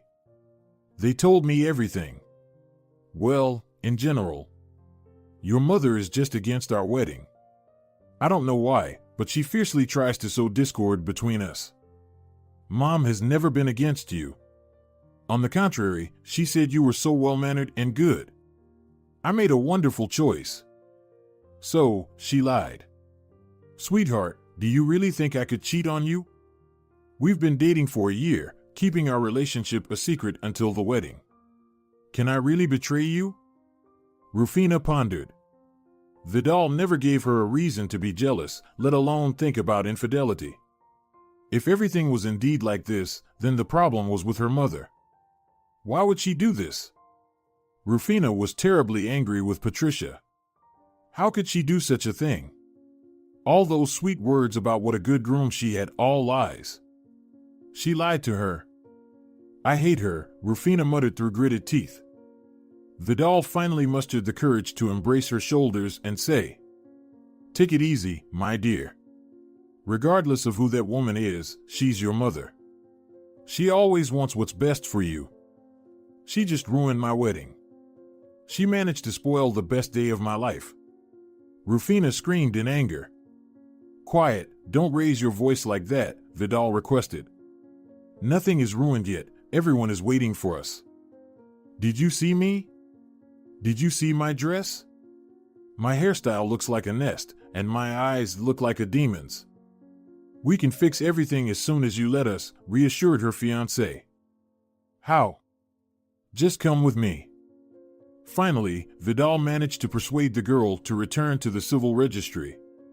Rufina's makeup was fixed, as was her hairstyle. The main problem was the dress. It was so torn that nothing could be changed. Even a homeless person wouldn't dare to wear such a wretched thing. The dress seemed as if birds had pecked at it and wild animals had torn it apart. Rufina regretted getting so angry at that moment. This is the end, Vidal. Cancel the wedding, I can't go through with it, she said, surrendering. They were sitting in the room on the couch, trying to come up with some way out of the situation. No, it's not the end, came the voice of Vidal's mother, who suddenly entered the room. She held a black cover in her hands. When the woman noticed Rufina's gaze, she smiled, teasingly waving it in front of the couple. Try this on, dear, she said, handing Rufina the black cover. She was astonished by this strange offer. And you, groom, she sternly addressed her son, please, leave. We've already broken tradition. The groom shouldn't see the bride until the altar. To hell with your traditions, he whispered quietly. Luckily, no one heard that. The guy just stood up and left the dressing room. Rufina followed her departing groom, then threw her scrutinizing gaze at the black case. Of course, she opened it immediately. As she suspected, there was a white wedding dress inside. Rufina carefully took it out of the protective case and began examining it. I wore this dress to my wedding. I wanted to give it to my daughter, but God blessed me with only a son. I think fate itself suggested who needs this dress now, Azucena explained with a smile. The dress was stunning, with no frills. Beautiful lace adorned it, and the back was open. Why didn't Azucena bring it earlier? It was breathtaking. Rufina hastily began undressing, and Azucena helped her put on this wonderful garment. On Rufina's figure, it looked even more elegant. Rufina would wear it every day if she had the chance. It fit her perfectly. "It's like it's tailor-made for you," Azucena exclaimed. It was genuinely a heartfelt compliment. She was thrilled with her future daughter-in-law. "Thank you," Rufina exclaimed joyfully and rushed into the arms of her future mother-in-law. "Quiet, quiet," Azucena laughed. "You might tear that too. In that case, we'll definitely have to cancel the wedding." "Okay, I'll go tell them that you're ready now." Meanwhile, Vidal approached his father. They shook hands and smiled. "Well, did you find your lost love?" Aniceto asked with a laugh. "I did. It was challenging, but at least your tradition with Mom is upheld," Vidal remarked with evident good humor. "How is our homewrecker doing?" Aniceto glanced behind his son. The guy turned around and saw the sleeping woman at the back of the hall. "It's a pity she'll miss her daughter's wedding," Vidal said sarcastically. Suddenly, they noticed Azucena running towards them at full speed. She approached and, catching her breath, said, "Well, the bride is ready, let's start already." Everyone immediately busied themselves. Aniceto signaled to the main hosts and organizers. The host announced, "Dear guests, please take your seats. The wedding ceremony is about to begin." Rufina was sitting in her room, waiting to be called. She always wanted her mother to accompany her to the altar. But today, her dreams shattered against harsh reality. She wiped a tear from her cheek and proudly and confidently walked towards the exit. Today was her day, and she didn't care about her mother. Rufina was about to leave when the door swung open abruptly, and in the corridor, the girl saw her. "I want to accompany you," she announced. She said it with such maternal warmth and understanding that Rufina couldn't refuse. This woman truly seemed like an angel. She saved this day. Azucena took Rufina by the arm and led her to the aisle. Although it was a rural house, everything was decorated very modernly. Vidal's parents didn't spare any expense on his wedding, but it should be noted that Vidal himself could afford it. The couple could have organized the wedding in the city, but there was a reason to do it here. This place was special to Rufina. Her entire life unfolded here: birth, school, work, and she continued to live here. These familiar fields, forests, and lakes also lived in her soul. Vidal, on the other hand, didn't particularly love his hometown. He moved out of his parents' house at 16, and by 20, he could already afford to buy an apartment in a big city. But life is always unpredictable, and here he was, in love with a simple village girl. Or maybe not so simple. Could Rufina be called simple? Not every village person excels in programming or the world of technology. Therefore, the young couple considered this place perfect, a real dream. Everyone dreams of celebrating a wedding in nature. The ceremony began, and music was playing. It was a true delight for the ears. Rufina was thrilled. Walking with Azucena on the red carpet, all eyes were on her. At that moment, she felt like the happiest person on earth. Vidal looked at her with admiring eyes. He couldn't believe that this girl was marrying him. It seemed to him that he wasn't even worthy of her. She was smart and beautiful. She was not just beautiful, but she seemed to radiate rays of otherworldly light. How could one dress transform her so drastically? Vidal thanked God that Rufina tore her wedding dress. Otherwise, he would have never seen how well she suited her mother's dress. Azucena, too, cried tears of happiness. She was delighted with everything. The woman even allowed herself to shed a few tears. And now, the most decisive moment has arrived. Azucena let go of Rufina's hand, and she walked to the altar. She even thought Vidal was crying. But the guy quickly regained his composure. The angelic music faded away, and silence fell in the hall. The wedding registrar, a young brunette with glasses and a dazzling smile, approached them. "Good day, dear guests and newlyweds," greeted the wedding registrar. "Dear bride and groom, you possess what millions seek, but only the chosen find, that is love. It is love that unites hearts, destinies, thoughts, and aspirations on the path to the great art of married life. Living for the happiness of a loved one, creating a family, this is the beginning of a noble union of two loving hearts. Today is the most beautiful and unforgettable event in your life. From this day forward, you will walk hand in hand through life, experiencing joy on happy days and sorrow in adversity. But before you say, perhaps, the most important words in your life, let me remind you that it is love, the feeling that brought you together, that will forever remain an unchanging guarantee of your happiness. And now, in the presence of your dear and close ones, I ask you, Vidal, do you agree to take Rufina as your wife? To be with her in joy and sorrow, in wealth and poverty, in sickness and health, until death separates you?" "I do," the groom sincerely replied, looking into the eyes of his bride. "Rufina, do you agree to be the wife of Vidal, to be with him in joy and sorrow, in wealth and poverty, in sickness and health, until death separates you?" "I do," Rufina exclaimed. She couldn't wait to finally become Vidal's wife. Everyone dreams of being happy, but does everyone remember that they themselves are the creators of their own happiness? The registrar continued. "Today, you embark on a new path in your family life, and only you have the power to make it happy. As a sign of the firmness of your intentions and the endlessness of love, exchange rings."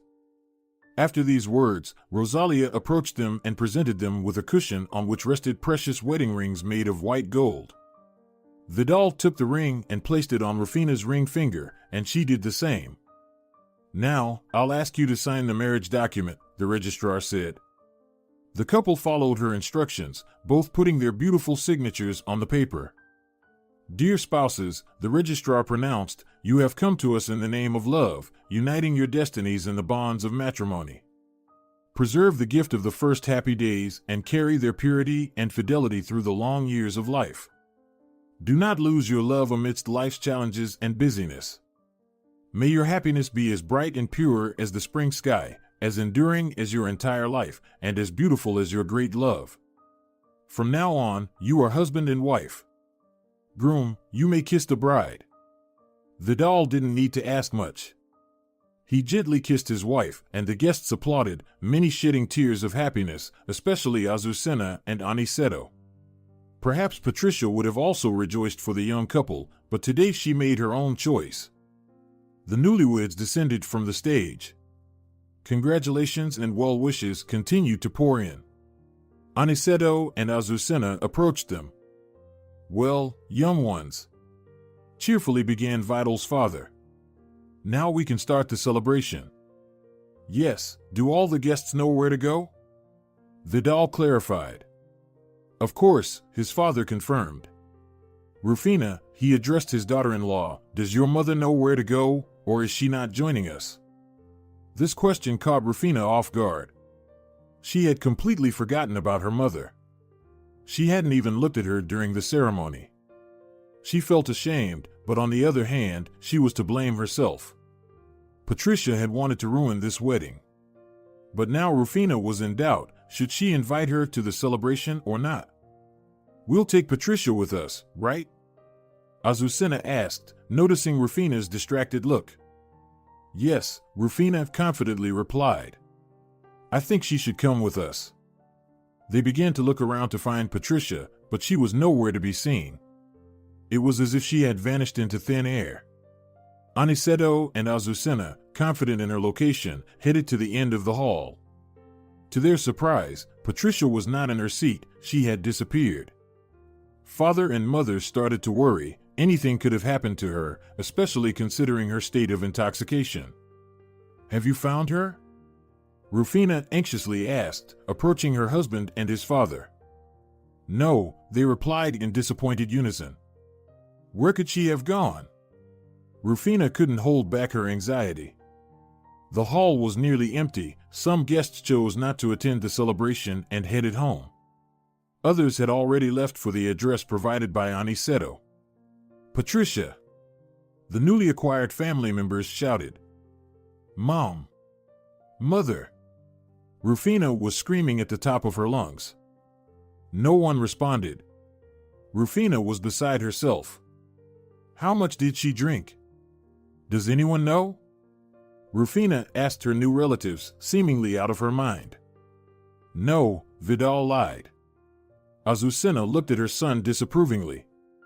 She approached Rufina and admitted, "We gave her strong moonshine." "What?" Rufina exclaimed in fear. "We didn't know she would run off somewhere." Vidal began to defend himself. "She was just supposed to be out for a few hours. We did it to make sure she didn't ruin the wedding." "You got my mother drunk and didn't tell me anything about it?" Rufina continued to express her outrage. Her patience was wearing thin. "We thought it would be better this way. She would have spoiled everything, Rufina." Vidal justified himself. "Whether she would spoil it or not, she is my mother. You told me that yourself, and now, honestly, it feels like a real betrayal," Rufina said. "All right, young ones, enough arguing. We need to call the police," Aniceto said firmly, looking at the ground as if resigned to something inevitable. "Police? What about the wedding?" Azucena began to protest. "The bride's mother is missing. Do you think it's a joke? She's drunk, anything could happen to her." Aniceto was getting angry. "Aniceto is right," Rufina agreed. "We need to call the police." They discussed it for another 5 minutes and finally came to a unanimous decision: they would call the police. They reported the situation over the phone, and the officers said they would arrive in 15 minutes. For everyone, those 15 minutes felt like torture. No one could find peace. Aniceto and Vidal were haunted by guilt for what they had done. Rufina tried to hold herself together but blamed herself for all the misfortunes. Only Azucena remained calm. It seemed like nothing bothered her. In some ways, that was true. She genuinely wasn't involved in anything terrible.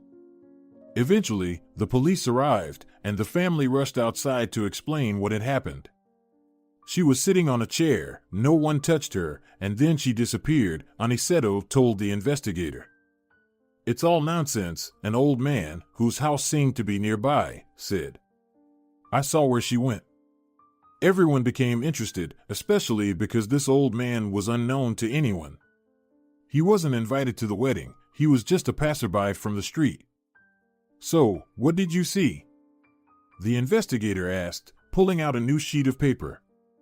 "This woman came out of the building where the wedding was. There was a commotion in the yard, so I went out to see what was happening.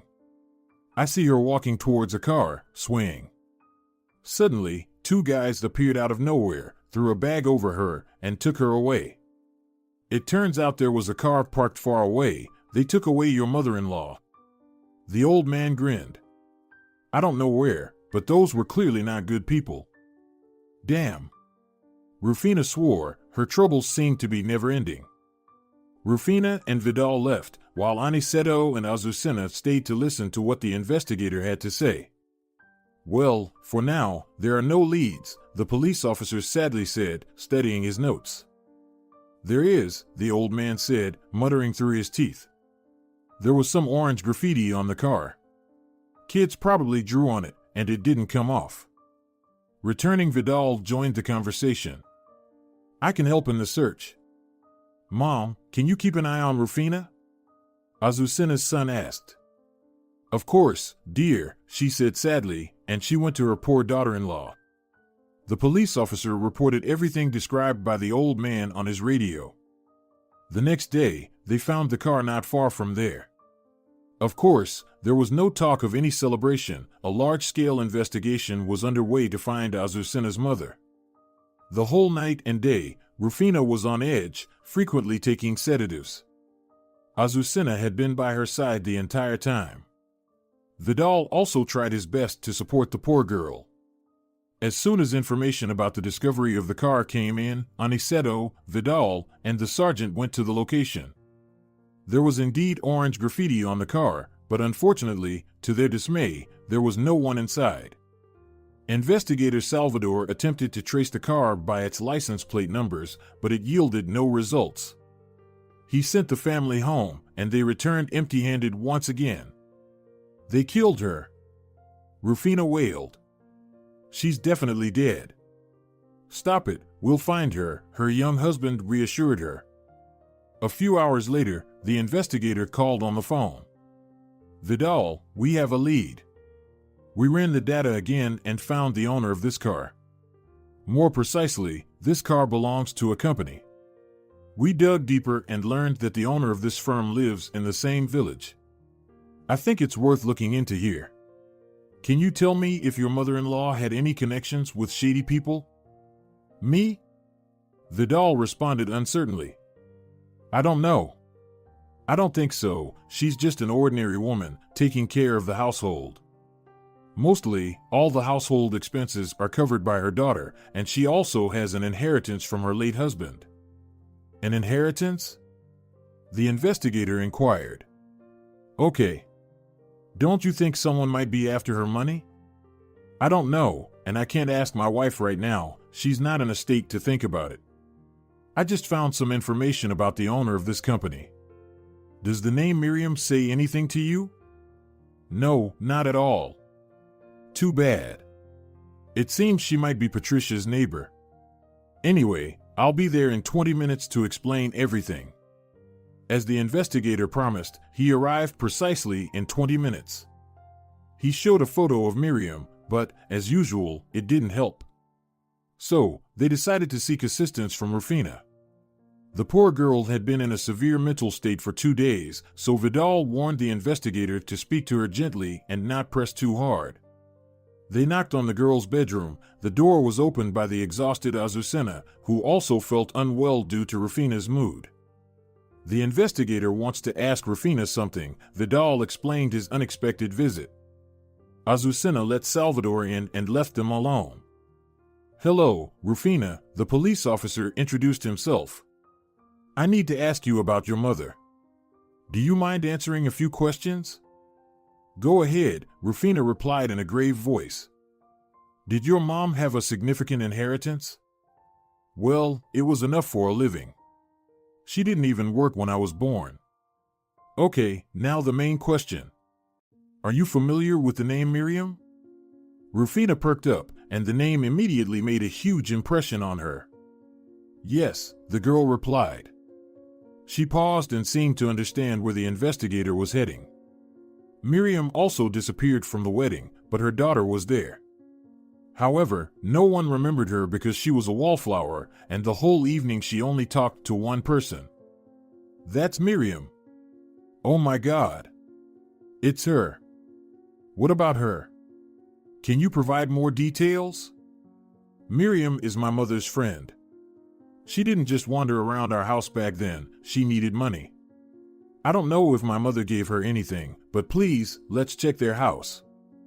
Unfortunately, that's illegal. I need a warrant for that. It will take about a day to get one so we can search the house, the investigator admitted. Rufina was beside herself with rage. She was convinced that only Miriam could pull off such a nasty move. What a rat. Unfortunately, without a warrant, they couldn't get in. When Salvador left, Rufina urgently went to tell her husband about her suspicions. I'm telling you, Vidal, it's her. The girl asserted. Why are you so sure? Even the police suspect her. I just didn't tell the investigators something else. The thing is, Miriam asked for a lot of money. Okay. Why do you think so? And my mom gave it to her. Well, they signed some papers, but we don't have those papers. Mom thought she lost it, but I think Miriam didn't just wander around here all these days for nothing. She visited my mother every day. Are you saying that? Yes, that receipt is probably at her place. Maybe this piece of paper will help us in the search? Well, dear, how are we going to get to her place? A warrant is a legal method, but there are more barbaric ways, Rufina said with a smile, and Vidal understood her hint. The next day, Rufina stared out of her kitchen window. It offered the best view of the neighbor's house. She waited for the moment when Miriam would go somewhere, and at 3 in the afternoon, it happened. Miriam and her daughter went to visit someone. Rufina made sure it was true and only then called her husband. He rushed outside and sneaked into Miriam's house. The door was, of course, locked, so he had to climb through the attic skylight. Rufina waited at the front door. A few minutes later, Vidal ran to the door and opened it from the inside. Now they have officially entered the house. What do you think? How much do they give for breaking and entering? Vidal joked, trying to lighten the mood. Rufina didn't appreciate the joke. The couple immediately started rummaging through cabinets and dressers, looking for the document. It yielded no results. Then Rufina realized that this paper would hardly be lying in plain sight. Miriam had definitely hidden it somewhere. Okay, you check the sofa. I'll go to the second floor and search the bedroom, Rufina said. The spouses split up. The second floor was full of clutter and garbage. All doors were blocked by boxes, rags, and various unnecessary items. Only one door was not obstructed by anything. Rufina immediately understood that it was the bedroom they were looking for. She quietly entered and meticulously examined every speck of dust. She looked under pillows, turned over blankets. There was nothing anywhere. She decided to check the wardrobe when suddenly she heard a noise. Someone was banging on something metallic. She heard distinctly human suffering. Rufina already had a suspicion about who this person was and where they were. She opened the wardrobe, pushed all the things aside, and found a hidden door in the closet. What an inventor this Miriam was. Rufina broke through the wall and found her mother there. The woman was tied up, a gag in her mouth. Unwiped tears streaked her cheeks, and the makeup made her look even more pitiful. Mom! Rufina couldn't hold back and shouted it at the top of her lungs. She immediately lifted her poor mother up. She had bruises on her hands and legs from the ropes, and a black eye showed a bruise. Rufina! I found this receipt! Vidal shouted from the first floor. Rufina ignored his cry. Right now, she had reached her goal. She had found her beloved mother. Mom, who did this to you? Rufina cried, unraveling her hands. Suddenly, there was a crash from below, and Rufina's eyes widened. Vidal couldn't just fall flat out. Something happened. Okay, sit quietly here. She ordered her mother and closed the closet. She listened to the sounds on the first floor. Silence, deathly silence. Rufina had already understood what awaited her. She slowly descended the stairs, but as soon as she reached the first step, she heard a voice. Come down. Stop hiding. Rufina emerged into the light. A gun was pointed at her. On impulse, she raised her hands as if surrendering. She had always been afraid of guns. Even when watching cartoons where weapons were used, she already felt immense fear and horror. Move here quickly. Miriam ordered and pointed to a chair next to Vidal. He sat there, also with his hands raised. Rufina realized that either the end or a happy beginning was about to happen. Give me the receipt, Miriam said sternly, addressing Vidal. He remained silent. She gave him a painful knee to the groin, causing him to hunch over and groan. Where's it? Miriam screamed. Miriam, Rufina said, almost crying. You're doing something horrible right now. It's a mistake, think about it. Rufina began to plead with her, but it seemed to only anger her more. Miriam aimed the gun directly at Rufina's forehead. The girl, as best she could, maintained her composure, but her lips and hands trembled with a slight quiver. If you don't hand over the receipt, your head will shatter into countless pieces. Miriam threatened. I don't have it, Rufina confessed. Rufina felt Miriam's fingers tighten, ready to pull the trigger into her forehead, but suddenly, a squad of police burst into the house. Put the gun on the ground, the chief shouted. Miriam smirked at Rufina, turned to the police, and, with an innocent smile, placed the weapon on the floor. Tie her up. The chief ordered his officers immediately. They quickly put iron handcuffs on Miriam. "You have the right to remain silent," one of the sergeants warned her and escorted her to the police car. Other police officers were scattered throughout the house.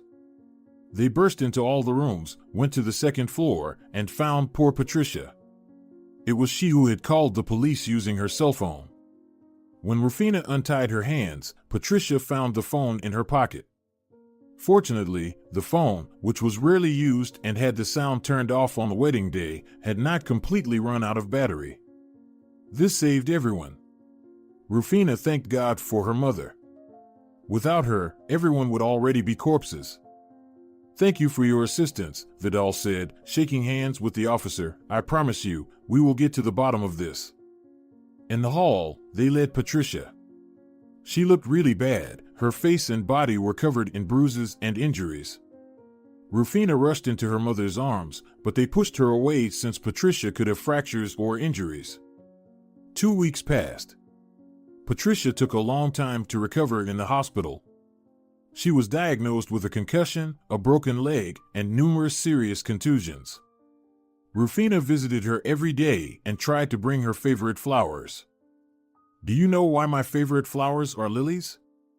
Patricia asked her daughter when she brought a bouquet of these white flowers once again. "No." "Why?" Rufina asked with interest. "Your father and I met in a field, and he gave me lilies, picked from the garden at his grandmother's. Oh, he got into trouble for that. But after that, he always gave me only these flowers." Rufina sat next to her mother's bed, and the woman began crying.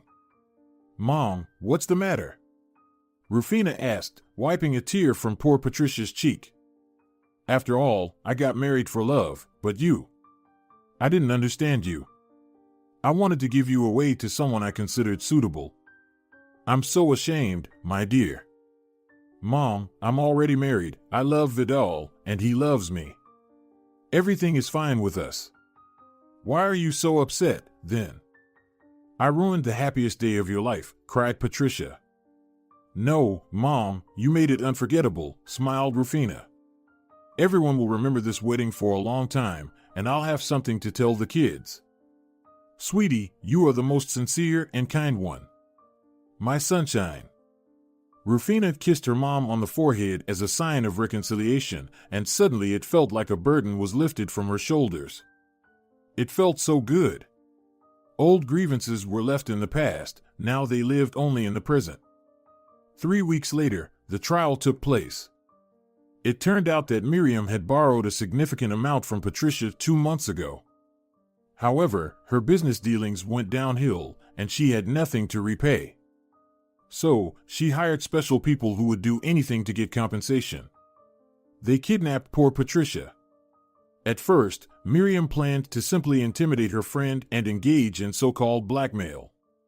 But then Miriam realized that Patricia was very unreliable and would immediately tell everything to the police. In a way, she was right. Patricia wouldn't listen to any of her conditions. Blackmail was still blackmail. That's why Miriam intended to starve her to the point where Patricia would die on her own. It would have been a terrible, agonizing death. Miriam received a lengthy sentence, and her accomplices got their fair share too. Patricia was happy for her young ones. She eventually understood that she was wrong about Vidal because he was the one who helped in her search. It doesn't matter what the nationality of your spouse is. The main thing in a relationship is sincere and pure love. If you're enjoying it as well, leave a like and subscribe.